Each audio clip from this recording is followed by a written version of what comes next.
നിങ്ങളുടെ favourite shows ഇനി ഒരിക്കലും മിസ്സാവില്ല. ഇപ്പോൾ C5 കാണും നിങ്ങളുടെ ഫേവറേറ്റ് ഷോസ് തികച്ചും സൗജന്യമായി. അവന് കഴിവില്ലാത്തത് കൊണ്ട് ഞാൻ മറ്റൊരാളുടെ കൂടെ പോകുന്നു, അത്രേ ഉള്ളൂ. അത് അവനെ പറഞ്ഞ് ബോധ്യപ്പെടുത്തേണ്ട ഒരു ബാധ്യത എനിക്കില്ല. ഞാൻ അങ്ങനെ ചെയ്യേയില്ല. എന്റെ ഒരു കാര്യം ഇനി അവൻ അറിയണ്ട. അവന്റെ കാര്യങ്ങൾ എനിക്കും.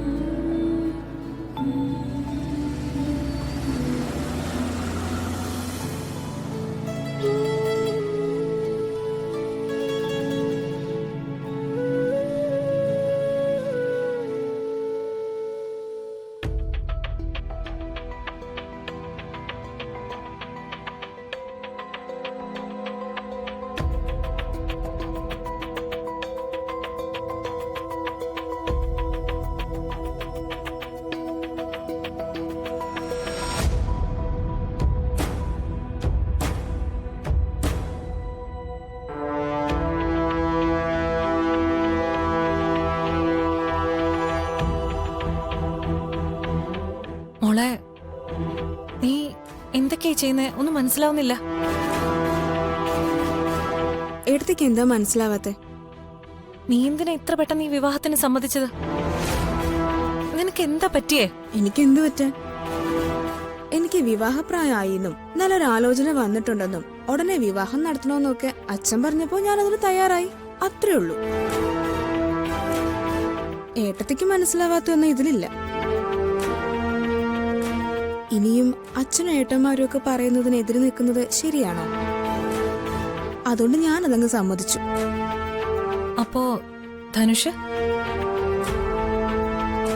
അവനെ നീ ഇത്ര വേഗം മറന്നോ?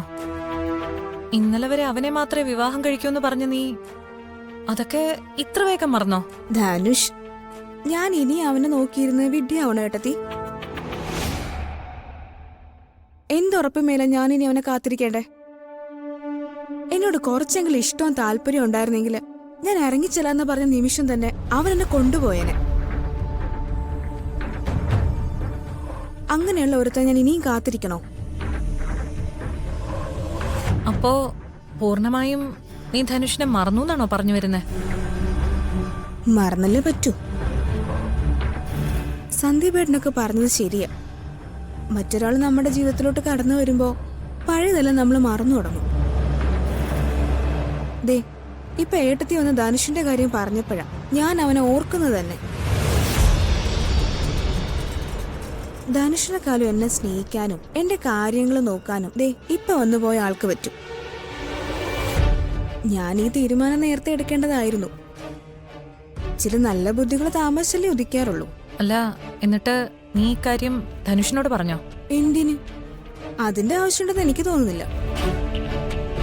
അവന് കഴിവില്ലാത്തത് കൊണ്ട് ഞാൻ മറ്റൊരാളുടെ കൂടെ പോകുന്നു, അത്രേ ഉള്ളൂ. അത് അവനെ പറഞ്ഞ് ബോധ്യപ്പെടുത്തേണ്ട ഒരു ബാധ്യത എനിക്കില്ല. ഞാൻ അങ്ങനെ ചെയ്യേയില്ല. എന്റെ ഒരു കാര്യം ഇനി അവൻ അറിയണ്ട. അവന്റെ കാര്യങ്ങൾ എനിക്കും. എന്റെ ഈ സ്വഭാവ മാറ്റം കണ്ട് ഏട്ടത്തെ അത്ഭുതപ്പെടുകയൊന്നും വേണ്ട. ഞാൻ നല്ലോണം ആലോചിച്ച് തീരുമാനം എടുത്തതാ. ശരി ശരി, നീ വേഷമൊക്കെ മാറ്, ഞാൻ പിന്നെ വരാം.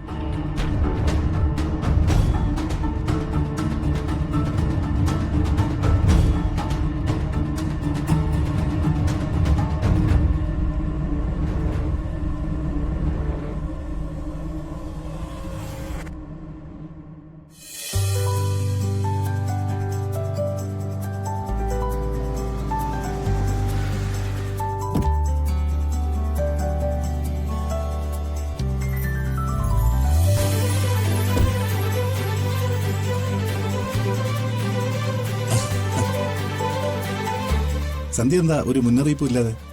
എനിക്കിവിടേക്ക് വരാൻ ഒരു മുന്നറിയിപ്പിന്റെ ആവശ്യമുണ്ടോ? ഒരാവശ്യമില്ല. ഏത് സമയത്തും സന്ധ്യയ്ക്ക് ഇവിടെ വരാമല്ലോ. അല്ല, കുറച്ച് മുന്നേ വിളിച്ചിട്ടും ഇങ്ങോട്ട് വരുന്ന കാര്യം പറഞ്ഞില്ലല്ലോ, അതാ ഞാൻ ചോദിച്ചത്.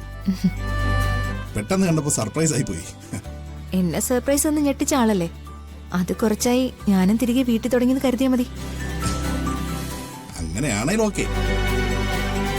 ഇനിയും പല വലിയ സർപ്രൈസുകളും ഞാൻ സന്ധ്യയിൽ നിന്ന് പ്രതീക്ഷിക്കുന്നു. ആയിക്കോട്ടെ, പ്രതീക്ഷിക്കുന്നതിന് ചെലവൊന്നുമില്ലല്ലോ. ഞാൻ പലപ്പോഴും പറയുന്നത് എന്താണെന്ന് സന്ധ്യക്ക് മനസ്സിലാവില്ലെന്ന് തോന്നുന്നു. അത് ഈ വട്ടം ചുറ്റി പറയുന്നുണ്ടാ. ഉള്ളത് മര്യാദയ്ക്ക് പറഞ്ഞാ എനിക്ക് മനസ്സിലാവും. എത്ര വയസ്സായി നന്ദന്? അതെന്താ അങ്ങനെ ചോദിച്ചത്? വയസ്സൊക്കെ കുറച്ചായി. പക്ഷേ എന്റെ മുന്നിൽ നിൽക്കുമ്പോഴും എന്നോട് സംസാരിക്കുമ്പോഴും നന്ദനൊരു 25കാരന്റെ സംസാര ശൈലിയാ. അതെന്താ അങ്ങനെ? അതെന്റെ മാത്രം കുഴപ്പമല്ല. പൊതുവെ ആണുങ്ങൾ അങ്ങനെയാണെന്നാ എനിക്ക് തോന്നുന്നത്. മുന്നിൽ നിൽക്കുന്ന ആള് എത്ര പ്രിയപ്പെട്ടതാവുമ്പോ അവരെ സന്തോഷിപ്പിക്കാൻ വിഷമമുള്ളതൊന്നും പറയാതിരിക്കാനുള്ളൊരു ബാധ്യത ഉണ്ടല്ലോ. എന്ത് പറഞ്ഞാലും ഇഷ്ടപ്പെടുകയെന്ന് ഒരു പിടിയില്ലാത്തപ്പോ പറയുന്ന എന്തെങ്കിലും ഇഷ്ടമാകില്ലെന്നൊരു പേടിയുണ്ട്. അതുകൊണ്ടാ സൂക്ഷിച്ചും കണ്ടൊക്കെ സംസാരിക്കുന്നത്. പിന്നെ സംസാരിക്കുമ്പോ സന്ധ്യക്ക് ബോറടിക്കാനും പാടില്ലല്ലോ. ഇത്രയൊക്കെ മനസ്സിൽ വെച്ചാണോ നന്ദന എന്നോട് സംസാരിക്കുന്നത്?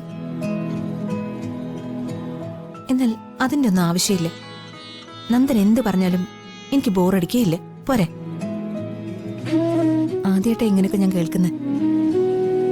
മുന്നിൽ നിൽക്കുന്നയാള് പ്രിയപ്പെട്ടതാവുന്നതിനൊപ്പം മനസ്സിലാക്കാൻ കൂടി ശ്രമിച്ച എല്ലാ പ്രശ്നവും തീരും. അല്ല, ഒരു അതിഥിയായിട്ട് ഞാൻ കയറി വന്നിട്ടും എന്നെന്താ അകത്തോട്ട് ക്ഷണിക്കാത്ത? അത് അതിഥിയായിട്ട് ഞാൻ കാണാത്തതുകൊണ്ട്. അങ്ങനെയാണെങ്കിൽ ഞാൻ തന്നെ അകത്തേക്ക് വരാം.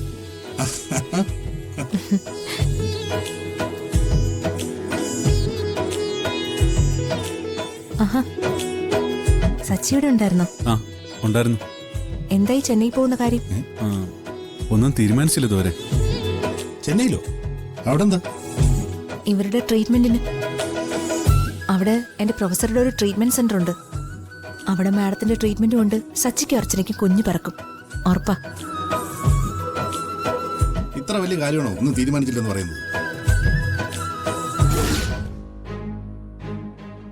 സന്ധ്യ ഇത്ര കോൺഫിഡന്റ് ആയി പറയുമ്പോ അതിലെന്താ വേറെ എത്ര തീരുമാനിക്കാൻ?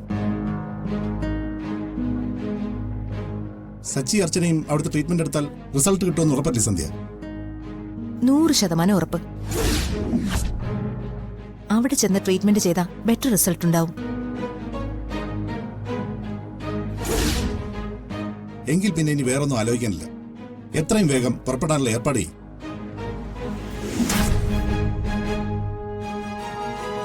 നാളെ കുഞ്ഞിന്റെ നൂലിട്ട് മറ്റന്നാ തന്നെ നിങ്ങൾ രണ്ടുപേരും പോണം.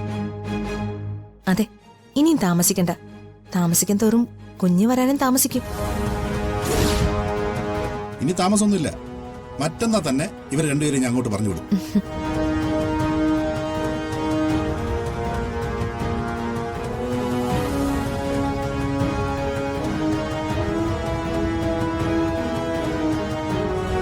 ട്രീറ്റ്മെന്റിന്റെ കാര്യം പറഞ്ഞതുകൊണ്ട് അവനെന്തോ ടെൻഷനാണെന്ന് തോന്നുന്നു. സന്ധ്യ ഒന്ന് അവനോട് സംസാരിക്കും.